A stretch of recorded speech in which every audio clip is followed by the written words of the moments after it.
This is basically my sentimental section. This poem right here was my grandmother's. Every year I would go to her apartment to polish the silver and repot the plants. This was one of them. It's probably well over 40 years old. This jade was a plant that Chip and I had at college in the early 80s. It was a small potted plant. Since then, I've given a larger portion of it away, but it has kept up with me.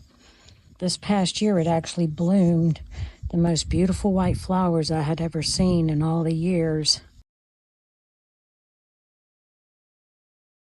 Do you have a jade that blooms?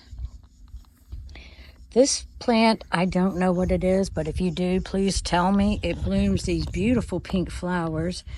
Dina, my neighbor, gave this to me when my mother died in 2005. When she passed away, Dina gave me this with a card. It blooms beautiful pink flowers around December and January. If you know the name of it, please share it. I do not know the name of it, but I love the little plant, and it drops off sections and then it comes back with a vengeance. It's growing very well. This is an aloe plant that my neighbor gave me. He had surgery or is going to have surgery, and that's a gift from him. I came home one day, it was on the porch, and I had a text from him about him dropping it off for me. His health was demanding his attention, and I think he wanted to ensure its care. It's exactly as he gave it to me a couple years ago. It's still thriving. That is my, that's not too sentimental, but it is sentimental. That is my coffee bean plant, and it got so many beans on the top of it that it broke off, and I basically made an effort to grab it back together, and hopefully it's holding, although I can't be sure. It did get a lot of these little coffee beans, as you see right here, and the graft seems to be taken. Nothing is breaking off dead yet, so maybe next year. But this is a coffee bean plant. It's an Arabica. I think that's pronounced right. I could be wrong.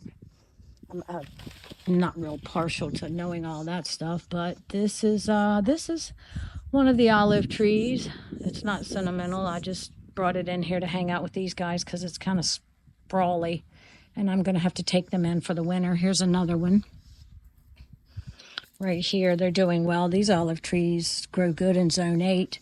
This is my vanilla bean, my Madagascar vanilla bean. It's several years old, and it's looking like it's got plenty of climbing gear, so it's looking like it needs some more climbing gear.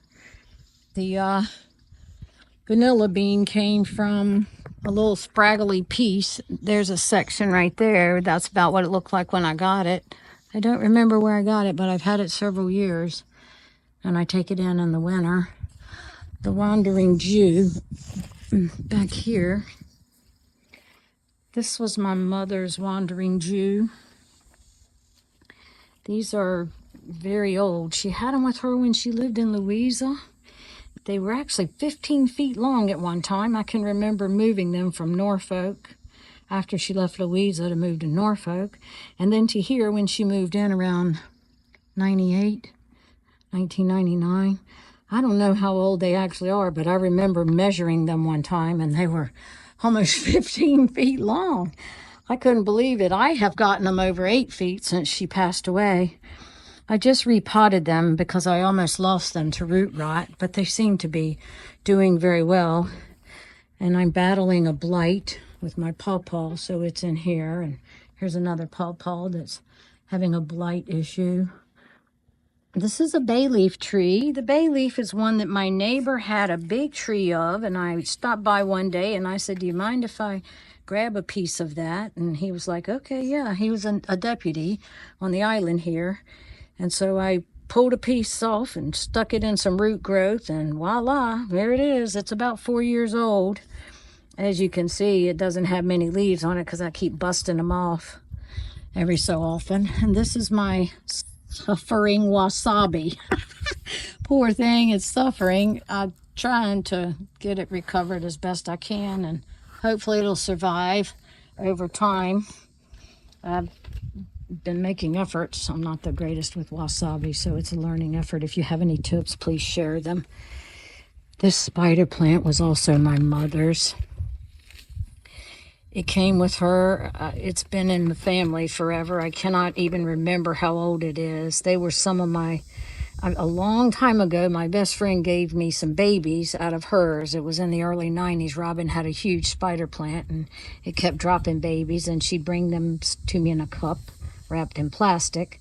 And then I moved and gave them to my mother, and she had them in tiny pots, and when she lived in Charlotte.